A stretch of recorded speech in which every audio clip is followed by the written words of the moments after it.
Good morning friends आज के इस वीडियो में हम पढ़ने जा रहे हैं मध्य प्रदेश के सभी प्रमुख लोक नृत्यों के बारे में, जिन्हें हम साधारणतः बोलते हैं फोक डांस। तो ध्यान रखिएगा, इससे रिलेटेड क्वेश्चन आपके एग्जाम में जरूर बनते हैं और इस वीडियो में लोक डांस से रिलेटेड जितने भी एमसीक्यू बनते हैं वो पूरी तरह से कवर किए गए हैं।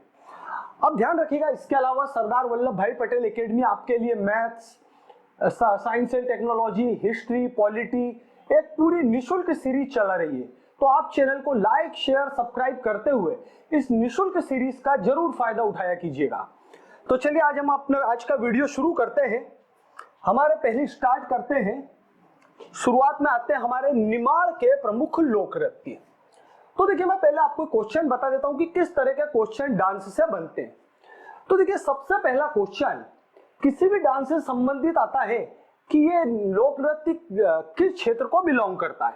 फॉर एग्जाम्पल हम ले काठी नृत्य, तो आपकी एग्जाम में पहला क्वेश्चन क्या बनता है कि काठी नृत्य मध्य प्रदेश के किस क्षेत्र को बिलोंग करता है। तो आपको ध्यान रखिएगा, काठी नृत्य कहां से संबंधित है? मध्य प्रदेश के निमाड़ क्षेत्र से। हमेशा ध्यान रखना, कोई भी डांस हो, ड्रामा हो या कुछ भी, तो सबसे पहला क्वेश्चन उसके क्षेत्र का ही बनता है। तो आप ये ध्यान रखना है, जिन जिन क्षेत्रों को वो नृत्य बिलोंग करते हैं आपको जरूर याद रखना है। अब देखिए, दूसरा आता है कि उसमें प्रमुख वाद्य यंत्र कौन सा होता है। जैसे हम काठी नृत्य की बात करें तो इसके अंदर ढाक का प्रयोग किया जाता है। ढाक एक म्यूजिकल इंस्ट्रूमेंट है, संभवतः आप उसको नहीं जानते होंगे, पर आपको सिर्फ उसका नाम याद रखना है कि आपसे पूछा जा सकता है थोड़ा डीप में क्वेश्चन कि काठी नृत्य में प्रमुख रूप से किस वाद्य यंत्र का प्रयोग किया जाता है। तो जितने भी नृत्य हैं इसके अंदर कौन सा वाद्य यंत्र प्रयोग होता है ये आप जरूर याद रखना। तो पहला क्वेश्चन क्षेत्र का, दूसरा आता है वाद्य यंत्र का। अब देखिए, तीसरा क्वेश्चन जो सामान्यतः बनता है वो होते हैं उसके कलाकार, कि कौन कौन व्यक्ति इसमें फेमस हैं, कलाकारों के नाम। तो देखिए, कलाकारों के नाम तो कुछ ही कमी है। अभी जैसे हाल ही में पद्मश्री अवार्ड मिला राम सहाय पांडे को, तो राय नृत्य में उनका नाम काफी फेमस हो गया, इसलिए ध्यान रखना। पर कलाकारों के नाम आप याद रखना, सभी डांसेस में तो नहीं है। जहां जहां महत्वपूर्ण नाम है, जिन्हें कोई अवार्ड मिला, मैंने इस वीडियो में कवर कर दिया है, आप उतने भी नाम याद कर लेंगे तो आपका परीक्षा में आराम से काम हो जाएगा। तो कलाकारों के नाम जरूर याद रखना। अब देखिए, चौथा क्वेश्चन जो बनता है सामान्यतः वो क्या बनता है, किस पर्व पर उनका आयोजन होता है, कि काठी नृत्य जो है किस अवसर पर किया जाता है। तो वो त्योहार भी हो सकता है, शादी हो सकता है, बच्चों का जन्म हो सकता है। तो ये 3-4 पॉइंट याद रखना नृत्य से संबंधित। पहला आता है क्षेत्र का, दूसरा आता है उसके वाद्य यंत्र का, तीसरा आते हैं उसके प्रमुख कलाकार, और चौथा क्या होता है, किस अवसर पर किया जाता है। तो आप इसको जरूर ध्यान रखना। तो चलिए हम पहले स्टार्ट करते हैं काठी नृत्य से। तो पहला क्वेश्चन तो आप याद रखिए कि काठी नृत्य किसके साथ, किस क्षेत्र में आयोजित किया जाता है, निमाड़। संपूर्ण निमाड़ में काठी नृत्य का आयोजन होता है। अब देखिए, ये होता है पार्वती माता के सम्मान में, और करा कब जाता है, शिवरात्रि के आसपास। तो ध्यान रखना, यदि आप शिवरात्रि याद कर लेंगे तो आपको एग्जाम में याद हो जाएगा कि पार्वती माता के सम्मान में काठी नृत्य का आयोजन होता है। अब देखिए, इसकी खास विशेषता कि जो कलाकार होते हैं वो नेपाल के महाकाली नर्तकों जैसी होती है। नेपाल के जो ट्रेडिशनल कलाकार हैं जो महाकाली नृत्य करते हैं, नेपाल में चलता है, तो उनकी ड्रेस उसी तरह की होती है जैसा कि आप इस चित्र में देख रहे हैं। लगभग कुछ इस तरह की इनकी ड्रेस होती है। ये इसकी जो है काठी नृत्य की एक खास विशेषता है, तो आप इसका ध्यान रखना। अब देखिए, ढाक का प्रयोग होता है, म्यूजिकल इंस्ट्रूमेंट जो है मेन। इस नृत्य के दौरान क्या यूज करा जाता है, ढाक। तो ये 4-5 चीजें आप याद रखना कि निमाड़ क्षेत्र से संबंधित है, पार्वती माता के सम्मान में होता है, शिवरात्रि के अवसर पर, और ढाक का प्रयोग होना। और इसका एक यूनिक पॉइंट क्या मिल गया कि जो डांसर होते हैं उनकी वेशभूषा कैसी होती है, जैसे नेपाल के महाकाली डांसर होते हैं। चलिए अब हम आगे चलते हैं और आगे देखते हैं महत्वपूर्ण तथ्य। अब देखिए, दूसरा आता है गणगौर नृत्य। तो देखिए, गणगौर मध्य प्रदेश के और राजस्थान के कई क्षेत्रों में मनाया जाता है, पर यदि परीक्षा में आए तो आपको टिक क्या करना है, निमाड़, कि मध्य प्रदेश के निमाड़ क्षेत्र में गणगौर का आयोजन किया जाता है। अब देखिए, लिखा है कि निमाड़ के जनजीवन का एक प्रमुख नृत्य है। अब ये होता है रेणुबाई और धनियार सूर्यदेव। आप ऐसा याद रखिए किनके सम्मान में किया जाता है, सूर्यदेव के। निमाड़ क्षेत्र में गणगौर का नृत्य सूर्य देव के सम्मान में किया जाता है। अब देखिए, आप जानते भी होंगे कि गणगौर का त्योहार कुछ दिनों तक चलता है, जैसे 9 दिन तक तो लगातार जो है पूजा पाठ, नृत्य, गीत, संगीत का आयोजन होता है। अब देखिए, इसके प्रमुख वाद्य यंत्र रहते हैं ढोलक और थाली। इन दो म्यूजिकल इंस्ट्रूमेंट का प्रमुख रूप से गणगौर में प्रयोग किया जाता है। वैसे गणगौर तो काफी कॉमन है, आप अच्छे से जानते होंगे, आपने इसका आयोजन देखा होगा अपने गली मोहल्लों में। तो बस ध्यान रखना, निमाड़ क्षेत्र का एक प्रमुख क्या हो गया है, नृत्य गणगौर नृत्य। इतना ही आपके लिए एग्जाम ओरिएंटेड पर्याप्त है। चलिए आगे चलते हैं अब देखिए, निमाड़ का जो लोक नृत्य है गणगौर, इसके टाइप्स में आते हैं। तो देखिए, दो प्रकार से होता है, एक होता है झलारिया और दूसरा झोला। यानी गणगौर नृत्य के दो टाइप है, झलरिया या झलारिया और दूसरा क्या है, झोला। अब झलारिया का मीनिंग क्या, कि इसके अंदर स्त्री और पुरुष अलग अलग समूह में नृत्य करते हैं। फीमेल्स का ग्रुप अलग होता है, मेल्स का अलग होता है, और दोनों साथ में नृत्य करते हैं, तो उसको क्या बोला जाएगा, झलरिया। अब आता है झोला नृत्य। तो जैसे लिखा रेणुबाई और धनियार के सम्मान में होता है, ये तो कॉमन बात है, पर इसमें विशेषता क्या कि महिलाएं जो है रथ को सर पर रखती है। जिस देवी देवता रेणुबाई और धनियार की पूजा होती है, उनका रथ सर पे रखा जाता है, जैसा कि आप ये चित्र में देख रहे हैं कि अपने देवी देवताओं को सर पर रखकर और महिलाओं ने नृत्य किया है। तो ध्यान रखना, झलरिया में स्त्री पुरुष ग्रुप अलग होंगे और झोला में क्या होगा, सिर्फ महिलाएं करेगी। और विशेषता क्या, कि देवी देवता की मूर्ति को सर पे रखा जाएगा। अब देखिए, कलाकार की बात कर लेते हैं। तो प्रभाकर दुबे, हीरालाल साहब और साधना उपाध्याय, ये गणगौर के प्रमुख कलाकार है। तीनों का नाम याद रखना, आप एग्जाम में कभी काम आ सकता है। और खास तौर से यदि किसी कलाकार को कोई बड़ा अवार्ड मिल जाए, जैसे पद्मश्री या शिखर सम्मान, कुछ भी, तो उसका महत्व और बढ़ जाता। तब आप एग्जाम की दृष्टि से उसको विशेष ध्यान रखना। चलिए अब हम आगे चलते हैं, आगे के नृत्यों के बारे में जानकारी लेते हैं, एग्जाम ओरिएंटेड। अब देखिए, आता है आड़ा खड़ा नृत्य। एग्जाम की दृष्टि से काफी महत्वपूर्ण, इसको आईएमपी में टिक करना। आड़ा खड़ा नृत्य काफी बार एग्जाम में आया हुआ है। तो यही किसी क्षेत्र से बिलोंग करता है निमाड़।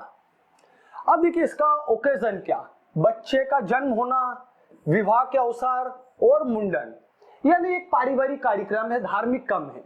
अभी तक पिछले हमने काठी और गणगौर पढ़ा, वो धार्मिक है। ये क्या होता है, किसी भी परिवार में जब कुछ खुशी का माहौल होता है, बच्चे का जन्म, मुंडन, विवाह या कोई अन्य कार्यक्रम, तब आड़ा खड़ा नृत्य किया जाता है।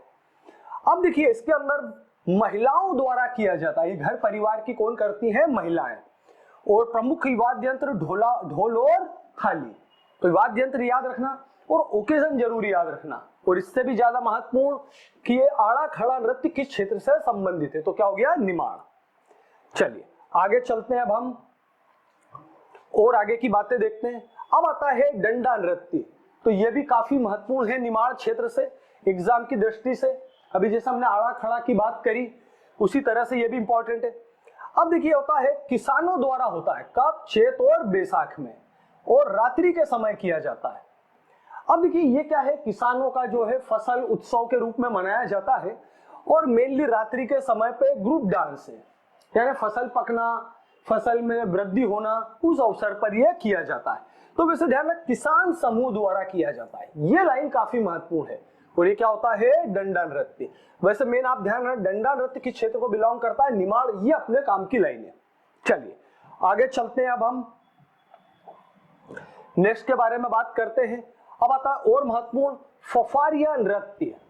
फफारिया या फेफरिया एक ही चीज है, ध्यान रखना आप, फेफरिया।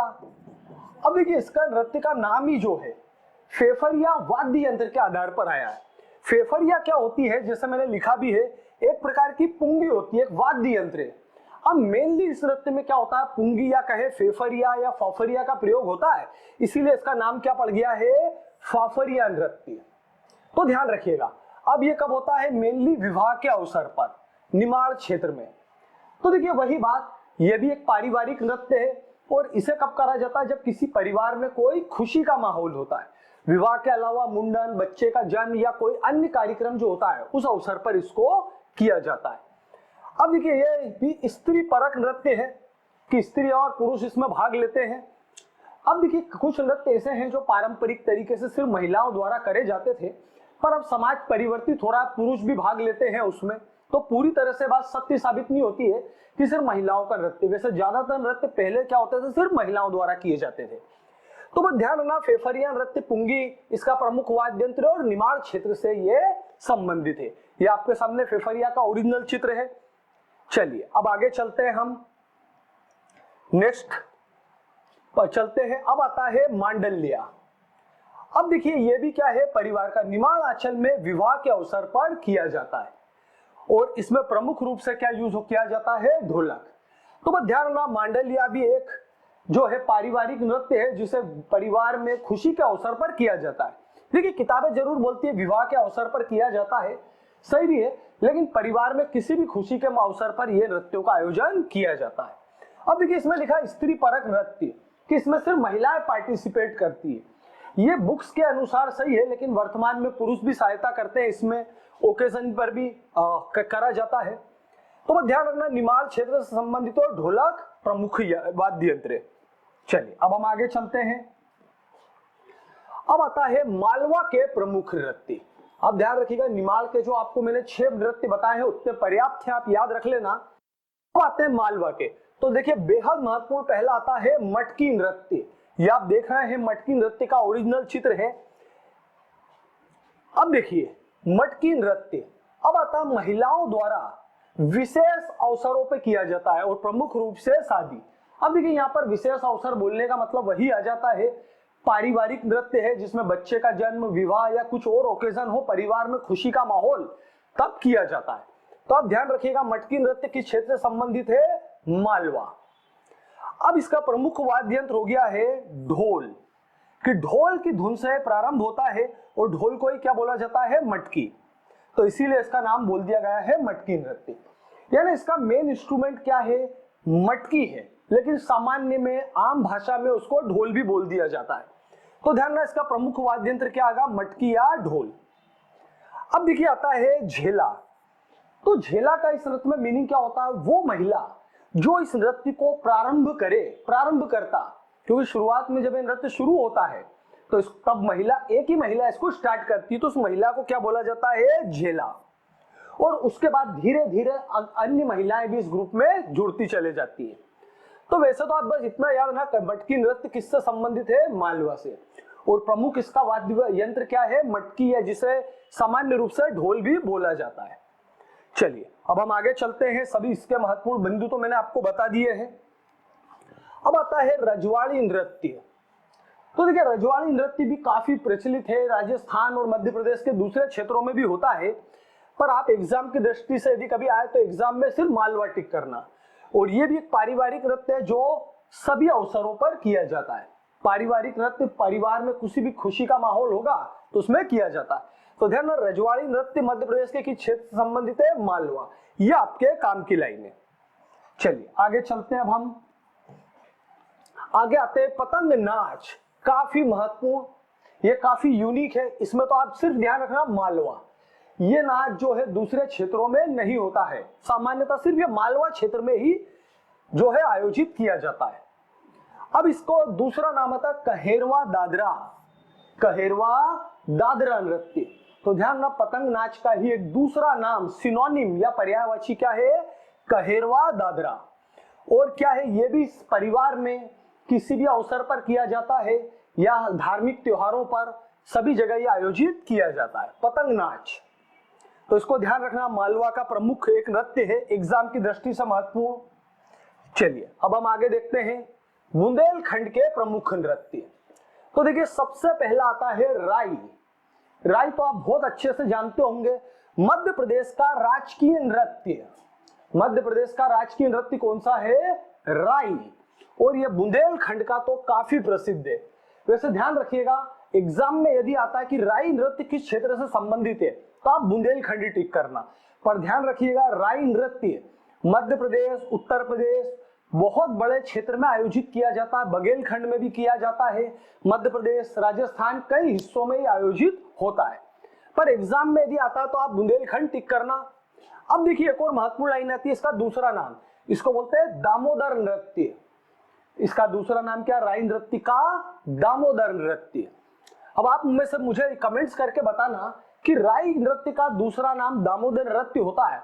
इस वीडियो को देखने के पहले कितने लोगों को मालूम था? कमेंट्स बॉक्स में मैसेज करना। अब देखिए, यह नृत्य सभी शुभ अवसरों पर किया जाता है। परिवार में कुछ भी खुशी का माहौल होता है तो इस नृत्य का आयोजन किया जाता है। अब देखिए, एक और फैक्ट आता है कि यह गीत का प्रारंभ जो होता है उसको बोलते हैं सुमरनी गीत। राई नृत्य को सुमरनी गीत से प्रारंभ किया जाता है, सबसे पहला सॉन्ग। और ये ध्यान रखिएगा, जो राई नृत्य ये पूरी तरह से श्रृंगार रस से पूर्ण होते हैं। इनका आयोजन क्या होता है? श्रृंगार रस से संबंधित है, काफी आकर्षक होता है। अब देखिए, इसमें ढोलक नगाड़े का प्रयोग किया जाता है। क्या होता है? इसमें काफी तेज साउंड होता है। वैसे तो वर्तमान में सभी तरह के म्यूजिकल इंस्ट्रूमेंट का इसमें प्रयोग किया जाता है, मेनली इसमें ढोलक का प्रयोग बहुत ज्यादा होता है। ढोलक और नगाड़े तेज साउंड के लिए। ये आपके सामने राई नृत्य का चित्र दिख रहा है ओरिजिनल। अब देखिए, हम राई नृत्य के बारे में कुछ और जरूरी बातें कर लेते हैं। अब देखिए, हमारे सामने आता है एक और पॉइंट कि इस नृत्य में पुरुष जो है स्त्री वेश धारण कर नृत्य करते हैं। देखिए, जैसे मेनली राई नृत्य ट्रेडिशनली घर की महिलाओं द्वारा किया जाता था, पर वर्तमान में क्या होता है, पुरुष भी इसमें शामिल हो चुका है, पुरुष भी करते हैं। अब कई जगह पर ऐसा भी होता है कि पुरुष जो है स्त्री वेश धारण करके नृत्य करते हैं, पुरुष वेश में भी करते हैं, ऐसा कोई फिक्स नहीं है। तो ये ध्यान रखना, इसकी एक विशेषता है। अब देखिए, इसमें आता है बेड़िया जनजाति।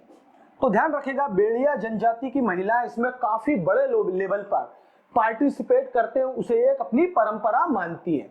ये मध्य प्रदेश और राजस्थान की एक जनजाति है, तो आप ध्यान रखिएगा प्रमुख रूप से बेड़िया जनजाति। अब देखिए, इसमें बहुत महत्वपूर्ण व्यक्ति का नाम जुड़ गया है, वो आते हैं राम सहाय पांडे, जिन्हें राई नृत्य कलाकार है राम सहाय पांडे। और चूंकि इन्हें 2022 का पद्मश्री पुरस्कार मिल गया है तो इसलिए ये काफी महत्वपूर्ण हो जाते हैं। ये राम सहाय जी के ओरिजिनल चित्र है राई नृत्य करते हुए, आप देख रहे हैं ये नीचे वाला चित्र। तो ध्यान रखिएगा। अब देखिए, दो चार बातें इनके बारे में जरूरी मैं बता देता हूं। आप ध्यान रखिएगा, ये सागर जिले से संबंधित है, मध्य प्रदेश के सागर जिले के निवासी हैं। ये एग्जाम से में आपसे पूछा जा सकता है। वैसे इनका जन्म हुआ था, देखिए मठधार पठा, ये वो गांव है जहां पर इनका जन्म हुआ था, पर पिताजी की मृत्यु के बाद ये कहां है? कनेरा देव गांव सागर में निवास करने लग गए हैं। तो ध्यान रखिएगा दोनों पॉइंट। वैसे एग्जाम की दृष्टि से जिला जरूर याद रखिएगा। और सबसे बड़ी बात एग्जाम की दृष्टि से महत्वपूर्ण क्या, कि ये राई नृत्य के एक कलाकार हैं। तो इनका नाम अभी एग्जाम की दृष्टि से काफी महत्वपूर्ण है, आप याद रखना। राम सहाय पांडे मध्य प्रदेश के सागर जिले से संबंधित है। चलिए आगे चलते हैं, अब हम और महत्वपूर्ण नृत्य के बारे में बात करते हैं। अब देखिए, आता है बधाई नृत्य। तो देखिए, नाम से ही क्लियर है, बधाई कब दी जाती है? किसी त्योहार के अवसर पर, या बच्चे के जन्म पर, या विवाह के अवसर पर। तो यह किसी भी सामान्य रूप से परिवार में खुशी के माहौल में किया जाता है। अब आता है प्रमुख वाद्य यंत्र, तो वो क्या है? डफली।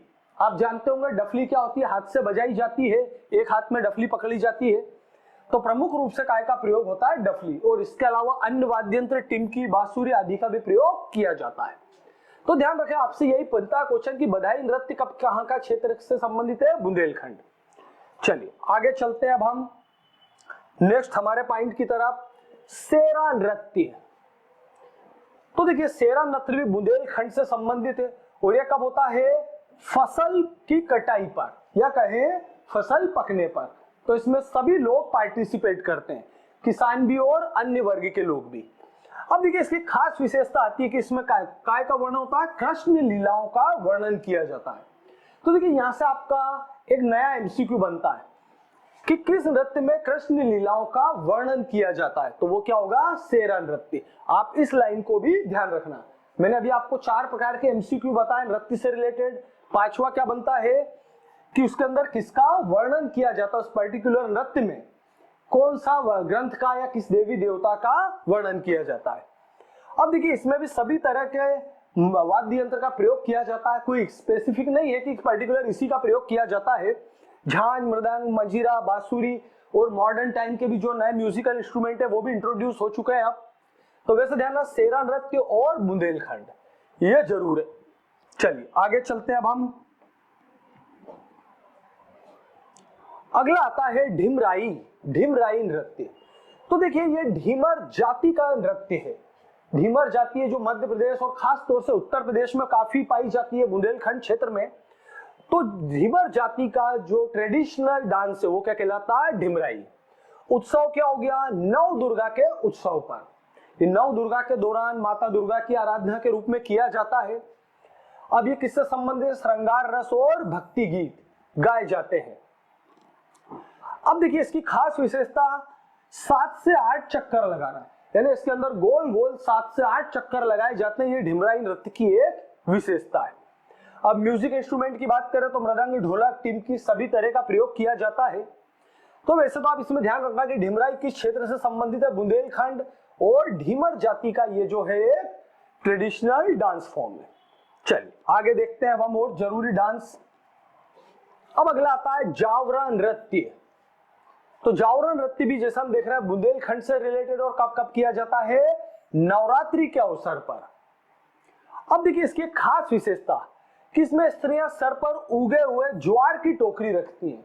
ज्वार मतलब क्या? गेहूं या ज्वार के बीजों को कुछ दिनों पहले एक मिट्टी के छोटे बर्तन में जो है उगने के लिए रख दिया जाता है।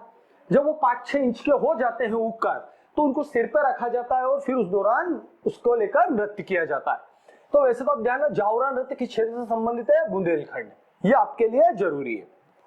चलिए आगे चलते हैं। अब हम आता है बरेदी नृत्य। तो इसमें भी पॉइंट ध्यान रखना, बुंदेलखंड क्षेत्र से संबंधित है।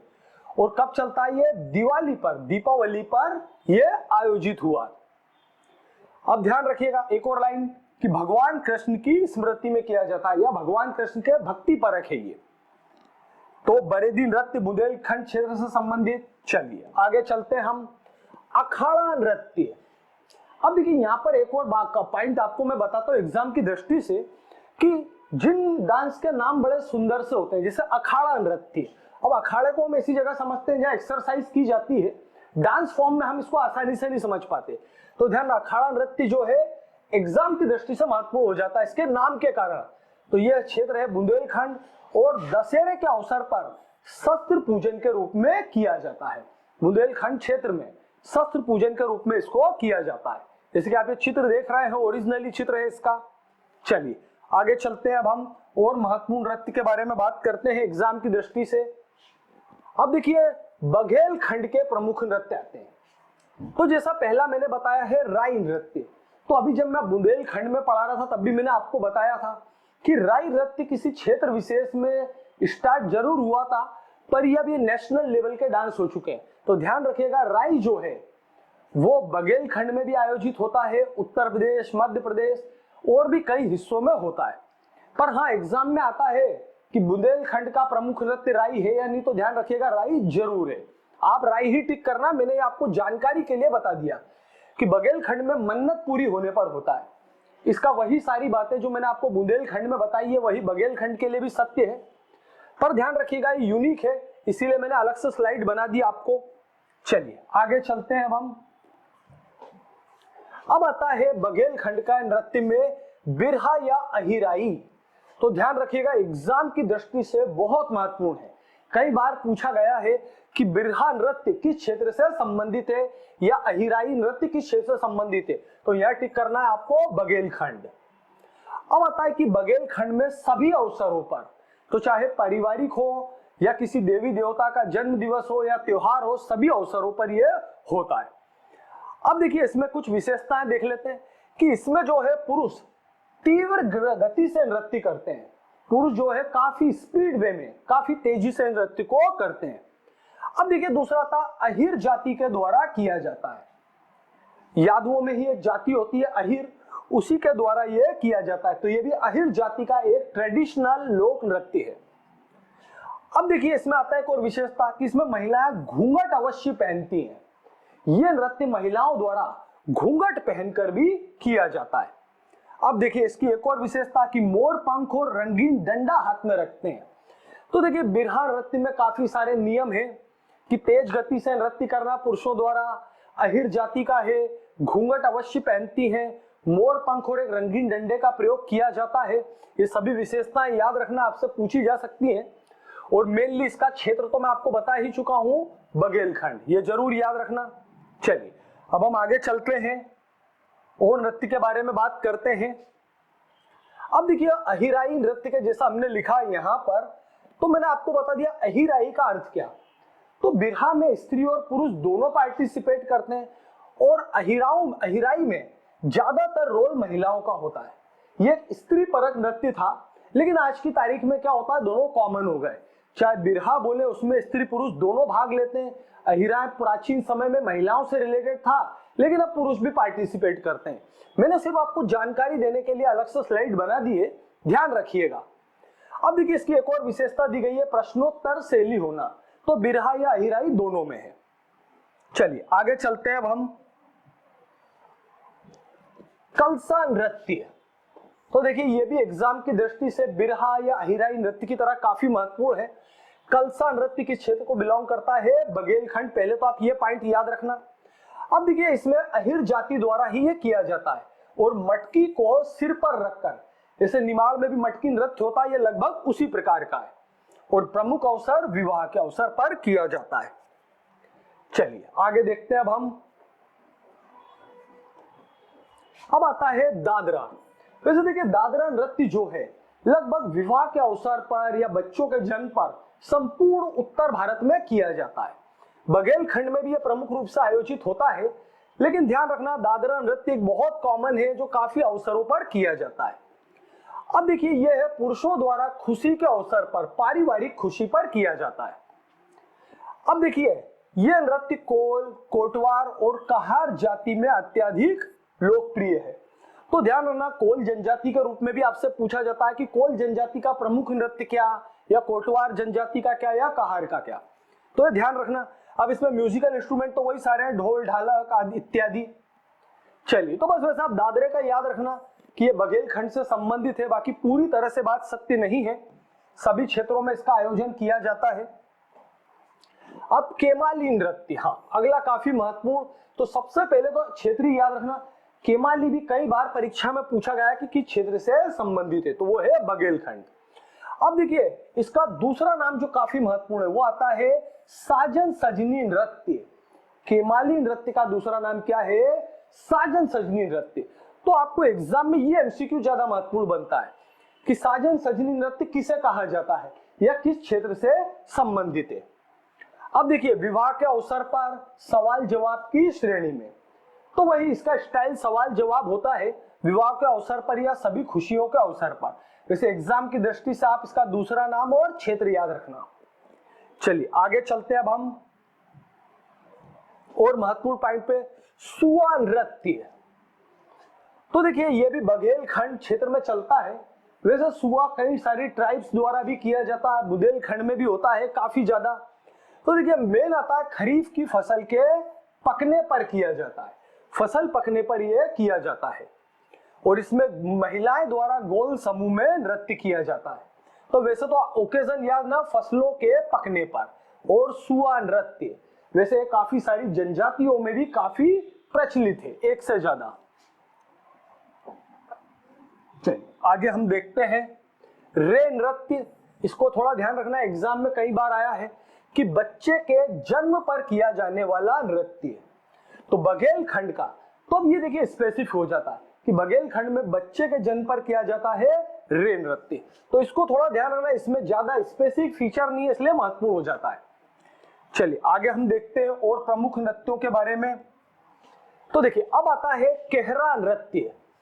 केहरा, तो देखिए बांसुरी की धुन पर, तो ध्यान रखिएगा यह नृत्य का प्रमुख वाद्य यंत्र क्या है, बांसुरी। और स्त्री पुरुष अलग अलग रूप में इसको करते हैं।